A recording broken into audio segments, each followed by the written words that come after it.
What began in June 2024 as a space to amplify autistic and neurodivergent voices has grown into something far bigger. A platform for raw, honest conversations about neurodivergence, disability, burnout, inclusion, mental health, and how our identities shape the way we move through the world. From the start, our mission has been clear: to go beyond the headlines, beyond stereotypes, and explore the real lived experiences that often go unheard. Over the past year, we've spoken with parents, professionals, educators, advocates, and everyday people, all united by a commitment to building a more inclusive and accessible world. But what's mattered most is the community. Those of you who listen, share, and remind us, finally, someone gets it. Thank you for being here. This is just the beginning. Looking for authentic conversations that go beneath the surface? Tune in now to the Deep Dive podcast. Visit us at www.deepdiveau.net. That's deepdiveau.net. And follow us across your favorite platforms: YouTube, Instagram, LinkedIn, TikTok, and Facebook. Just search at the Deep Dive AU. Join us as we dive deep into stories of neurodivergence, lived experience, and creating a more inclusive world. The Deep Dive podcast. Conversations that matter. Stories that connect. This is the Deep Dive podcast. And here is your host, Michael Coles. Siobhan Wilson is a sought-after international speaker, author of 3 children's picture books, entrepreneur, philanthropist, and youth advocate with the Queensland Family and Child Commission. At just 6 years old, Siobhan founded the social enterprise Our Pixie Friends, helping children with medical needs and trauma not feel alone and isolated. She registered her company at the age of 10. Since then, she has supported over 5,250 children, 1,300 teenagers, and 1,700 adults. She has donated thousands to medical research and provided more than 500 gift packs to children experiencing trauma.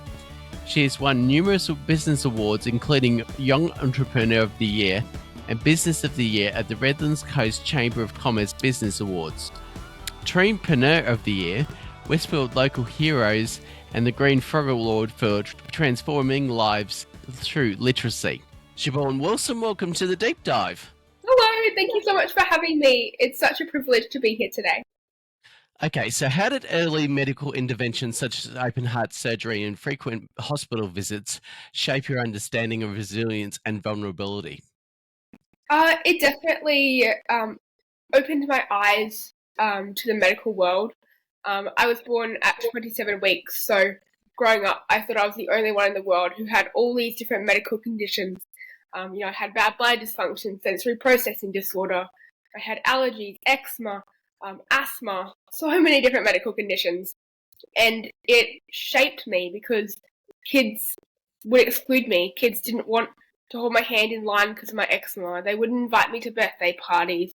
They'd be really excluding because they didn't understand. And I thought that no one understood me. So growing up, I thought,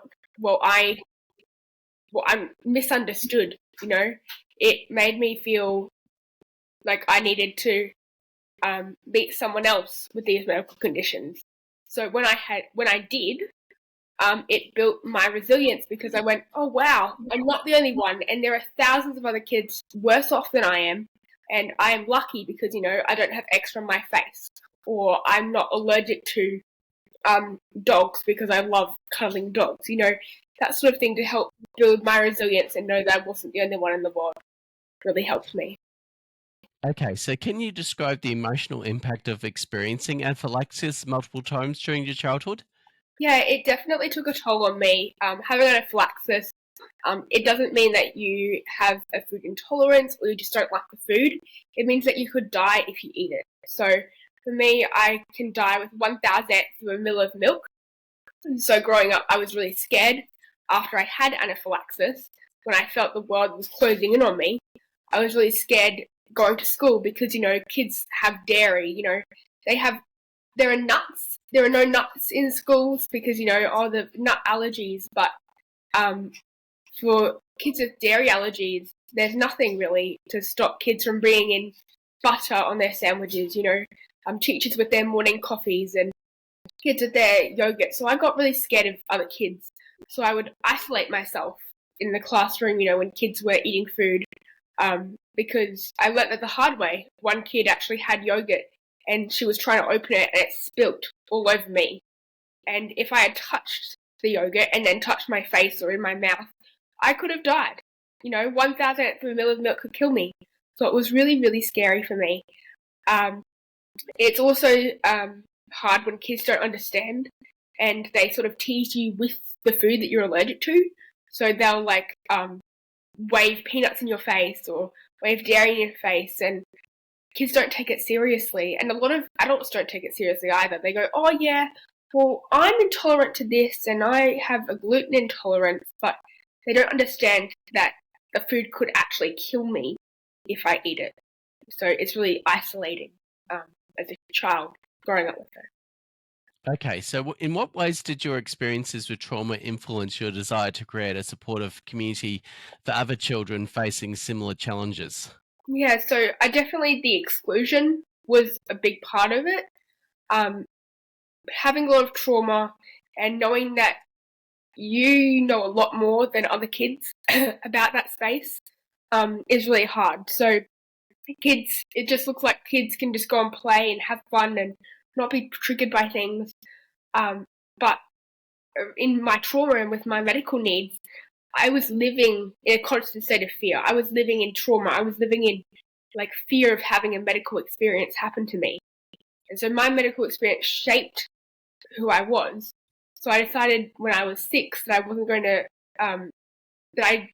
going to believe that I was the only one in the world with a medical condition. Because when I met other kids who were like me, I decided to help other kids realize that they were not the only ones. So it shaped my experiences being excluded. It shaped my experiences feeling that I was the only one in the world with a medical condition.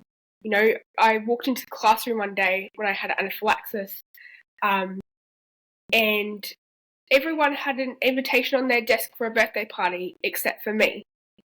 And that was really isolating and really excluding because I thought, why me? What's wrong with me? Is it something that I have done or is it because of who I am? So trying to use my experiences to help others has been a really big part of what I do. Okay, so how did feelings of isolation during school due to medical conditions like eczema affect your social interactions and self-esteem? It definitely took a toll on my self-esteem, being excluded all the time, and other people not understanding.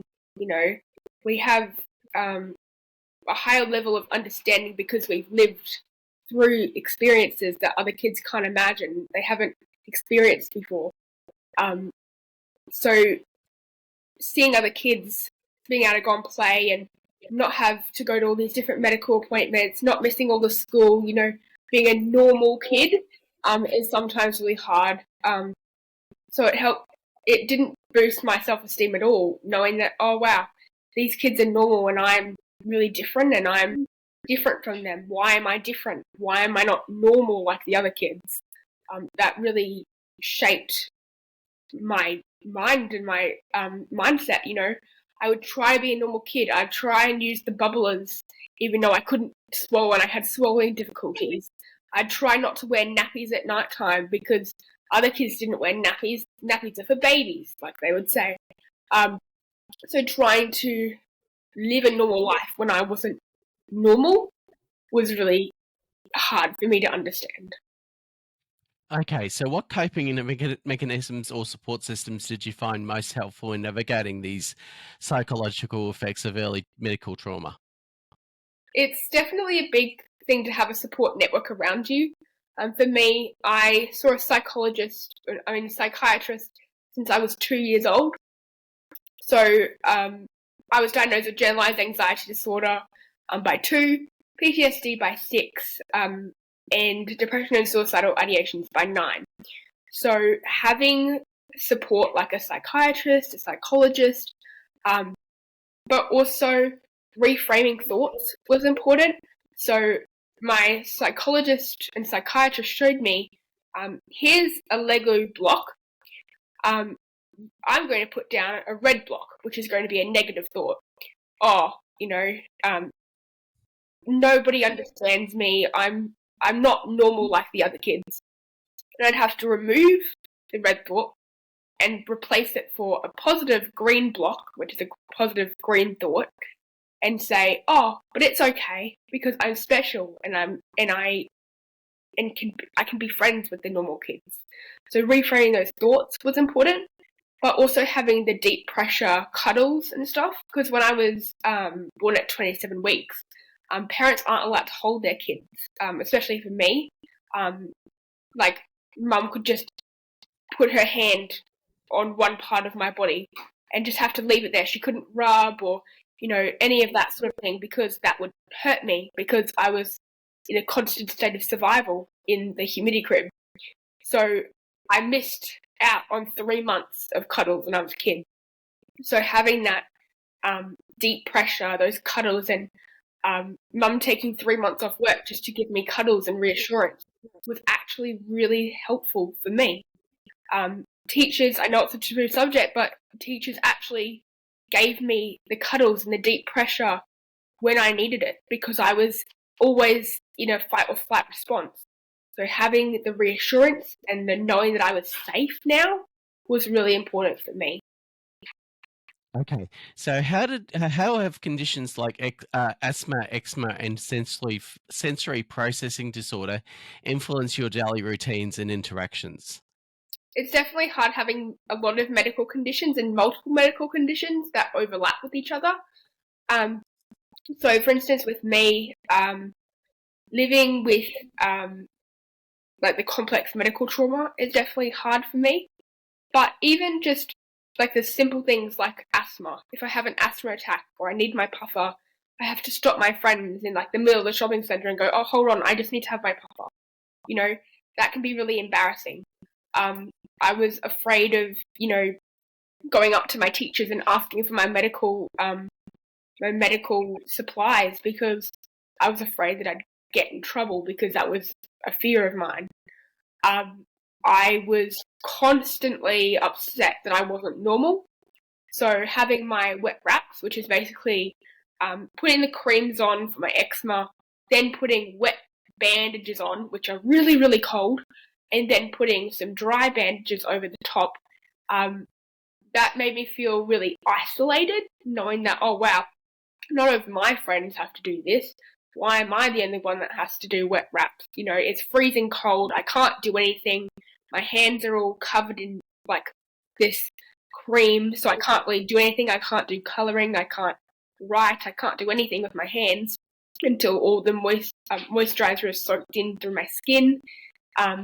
So living with all the different medical procedures having to happen to me, that really shaped my world. But as a kid, with all the medical procedures happening to me, it shaped my perspective on people, especially doctors. So I remember having a lot of different medical procedures happen to me, and Mum told me a few things that happened. So she said one time they were doing a swallowing test, and people would, there were about 4 or 5 doctors and nurses holding me down to an operating table where they could do the X-ray machine to see what was happening in my throat and in my body when I was swallowing. And they would shove this food down my throat. But of course I was gagging and because I couldn't swallow, but they were in a rush. So they were trying to force feed me, and it was just causing more and more anxiety. So all the medical tests and procedures combined, and the fear of needles and the fear of doctors, it really affected my ability to just go to the GP. I'm too scared to go and see a doctor because, oh wow, what if they hurt me? What if I get a needle? What if I have to have a scary medical test again? So it really shaped my mental health as well as my physical health as well. Okay, so in what ways has living with nonverbal language disorder affected your learning experiences and communication with peers and educators? NVLD, which is nonverbal learning disorder, it's now being renamed to visual spatial developmental disorder, I'm pretty sure it is. It's doesn't mean I'm nonverbal, but it means I have trouble with nonverbal cues. So growing up, I would think someone was angry at me if they had their eyebrows down, because I had to learn different people's facial expressions and what they meant. So I overthought that, and I thought that anyone who had their eyebrows down was angry at me.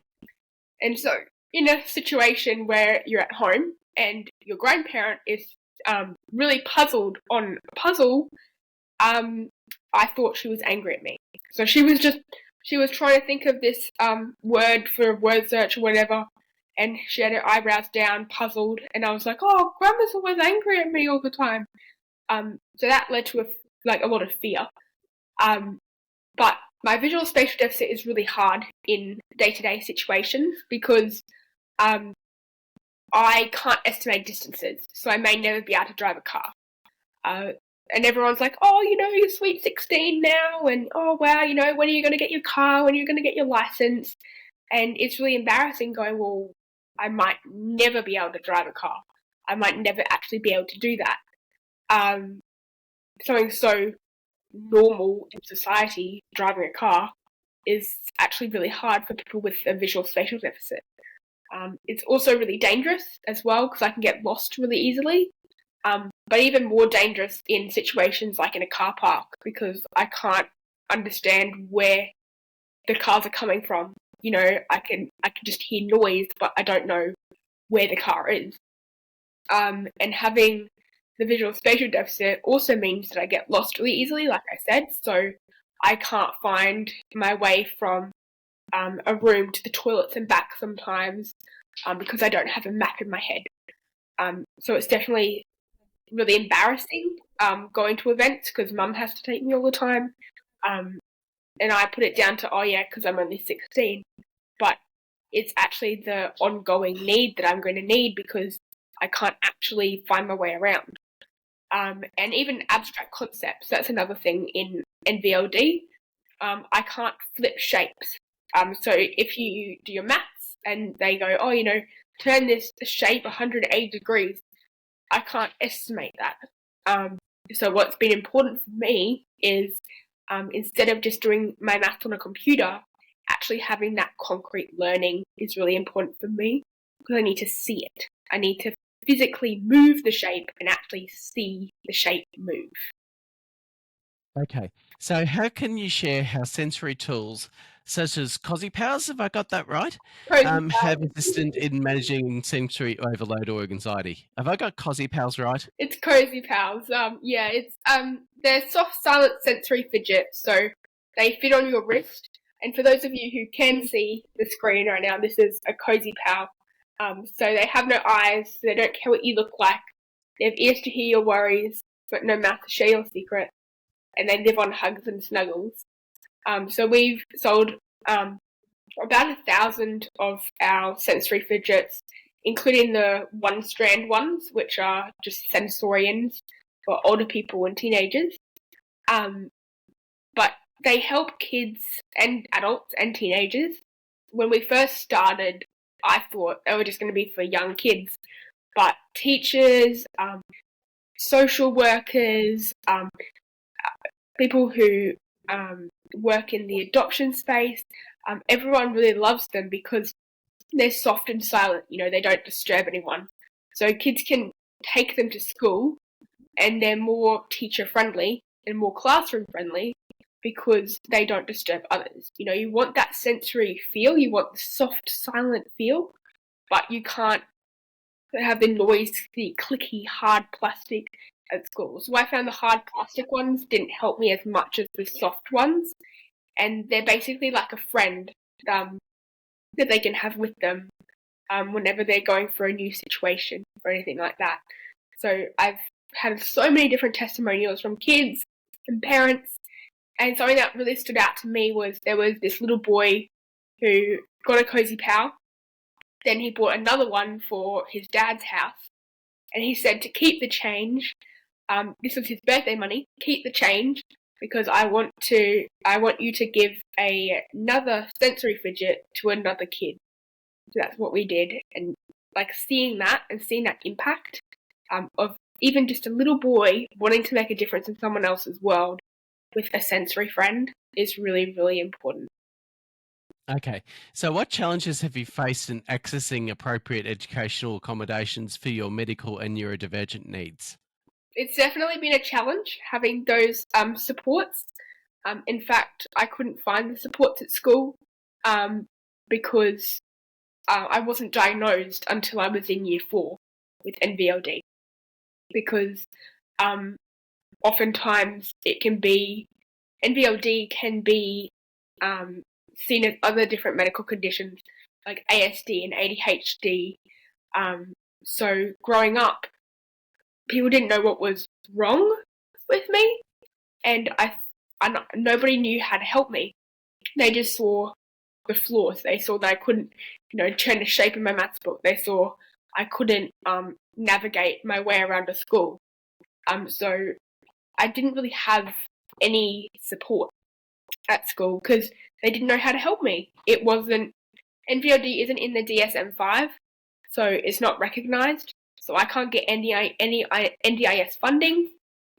People tried to help me as best as they could, but it got to the point when I was in year 5 that I had to leave school because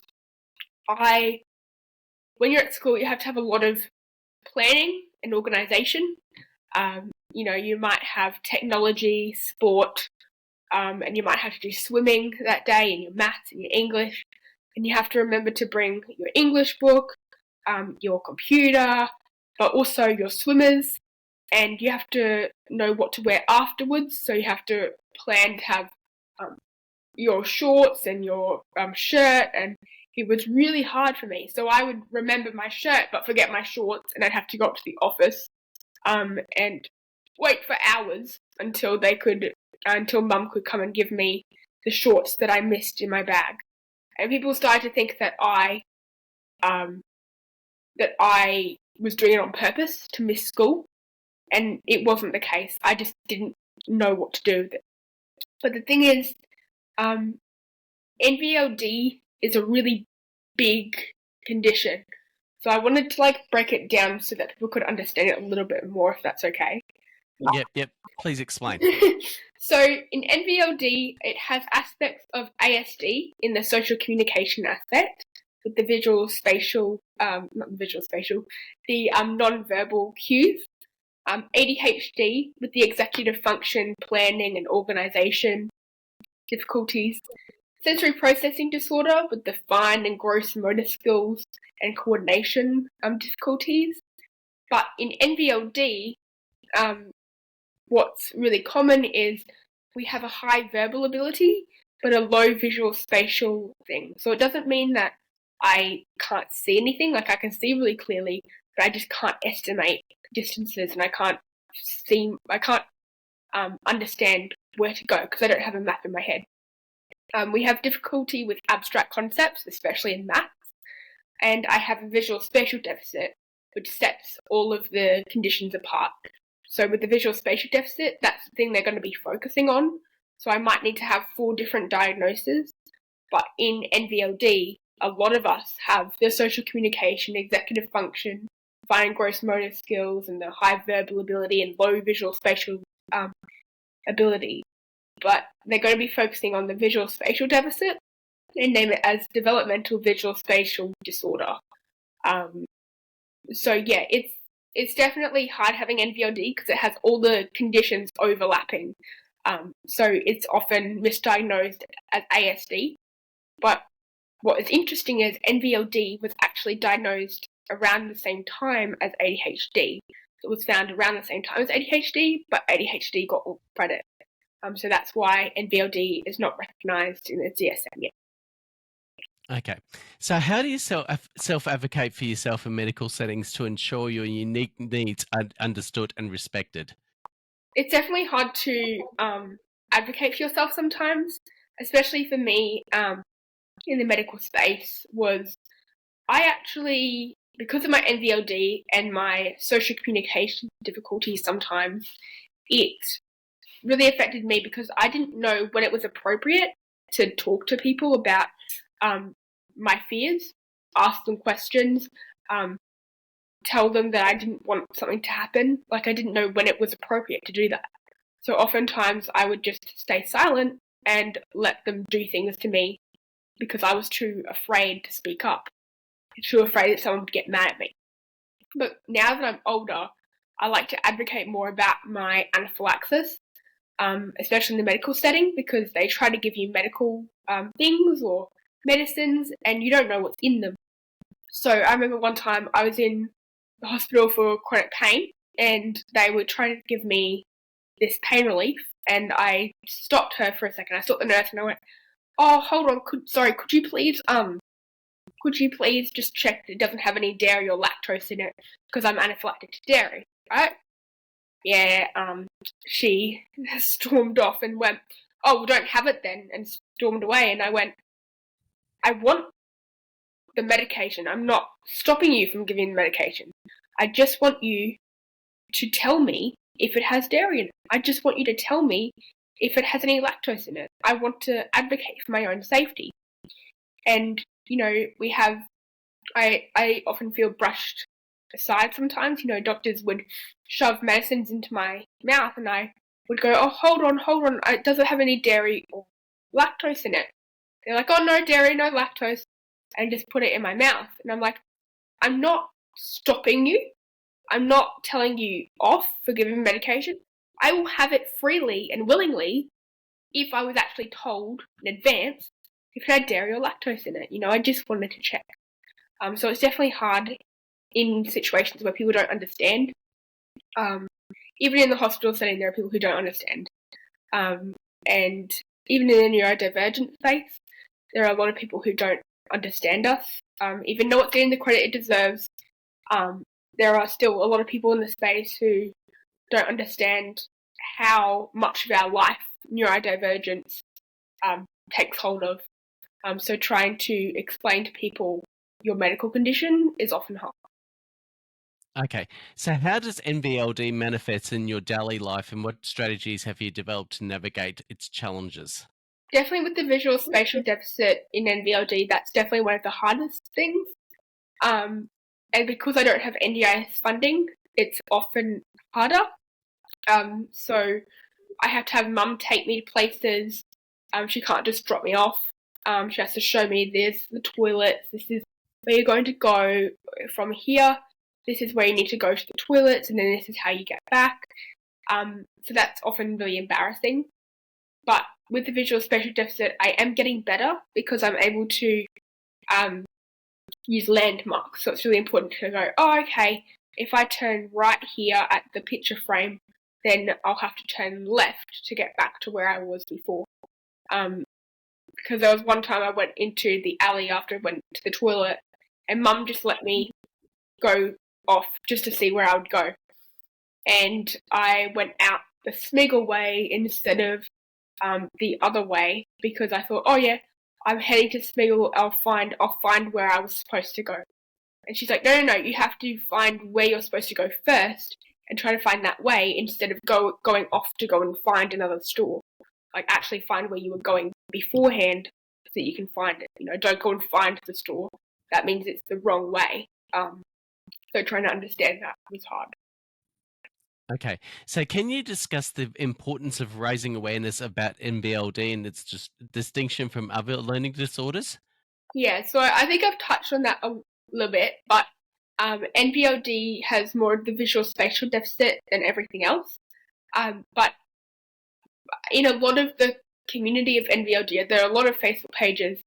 Something that's important to note is we all have different amounts of impact in the different aspects of NVLD. So some people are worse with their social communication than their visual spatial deficit. Some people are better with the social communication, but worse at the executive function and organisation and planning. But the social communication, executive function, and the fine gross motor skills, they're often attributed to NVLD in different people. So yeah, it really depends on the individual and what they struggle with more. But for me, I have aspects of all of them. And yeah, so NVLD, my main one is the visual spatial deficit. Okay. So in what ways have your experiences with NVLD informed the content and themes of your children's books and also the formation of your organisation, Our Pixie Friends? Yeah, so NVLD is neurodivergence. So oftentimes I like to talk about neurodivergence. So in Our Pixie Friends and my speaking events and things that I do, I'm going to be presenting about neurodivergence and trauma. So I'm able to give my own lived experience of medical needs to help support others. But I also create pixie characters with medical needs so that sick kids don't feel so alone and isolated. So having my medical need background as well is really important for me because I understand others more, and I can tailor my content to the kids that are like me. I know how they feel. I understand because I've been there. I have the experience. I haven't just read it in a textbook. Like, I've actually had lived experience of the medical needs, which has helped shape, my 3 picture books, which are all about anxiety, having a medical procedure, going to hospital, going in the ambulance. I've all had experiences of all of them. So trying to help kids with my own knowledge is important to me. Okay. So how do you envision educational systems better supporting students with NVLD in the future? I think the good thing to add first is the NVLD, or the developmental visual spatial disorder, first to the DSM, so that we can actually get funding to help support us in the space. But also having more awareness in schools about NVLD and its effects at school is important, so people don't just roll their eyes and go, oh, she's forgotten her hat again, oh, she must not want to do her maths at school. Like, I actually want to learn. Don't punish me for forgetting my dress hat and sit me at school for 3 hours. I could be doing my work, and like, who cares about a dress hat, help me understand how to do my work better. Don't just have everything on a maths book, online. Actually break it down in my book and actually teach me. Help me see it concrete instead of just on a board. Like, actually understand the ways that we all learn with neurodivergence and how it can be different, but try and cater for our different needs and help us learn in the different ways. Like, concrete learning is really important for me. Having things explained to me. At school, I would try and ask a question because I wouldn't get the base thing that they were talking to me about. Like, I'd be, they could be talking about trees, and they might have this one aspect of trees that they're talking about. And if I don't understand the first aspect of what they're talking about, I'm not going to understand the 5 other aspects after that of the first aspect. Like, I need to understand the first aspect and the base learning before you keep going on and expanding on the thing I don't understand. Like, actually answer my question. It's not, oh, I have a question, I'm gonna ask 5 questions. It's, I need to understand this so that I can understand all the learning and not have questions at the end. Like, actually helping us understand is important. Okay. And last question, and the final question I'd like to ask you here on the Deep Dive podcast, but it's going to be sort of a little bit different to what it usually is. What message would you like to share with other young individuals diagnosed with NVLD about embracing their unique perspectives? I think knowing that you're not alone in the struggles, knowing that there are other people out there who have had maybe not the same experience as you, but different experiences, but having like some of your different experiences, so people actually understand. You understand more than you know, and it's important to find your tribe and know that sometimes life isn't about floating on top of the water. Sometimes you actually have to dive under and be courageous and understand that, hey, it's okay to have this medical condition. It doesn't mean that you're a burden. It doesn't mean that you're silly or stupid. It just means that this is who you are, and you need to embrace it. Embrace your identity. Embrace what makes you special and who you are. Like, dive in and do that. Yeah, and one final thing, I like to sort of make sure that you check out our Pixie Friends. It's a fantastic organisation, and I really like to get you to support it because Siobhan Wilson has really done a lot of work in this organisation to make it what it is today. Siobhan Wilson, thank you very much for being part of the Deep Dive podcast today. To find out more about Siobhan's social enterprise and to support her cause, go to ourpixiefriends.com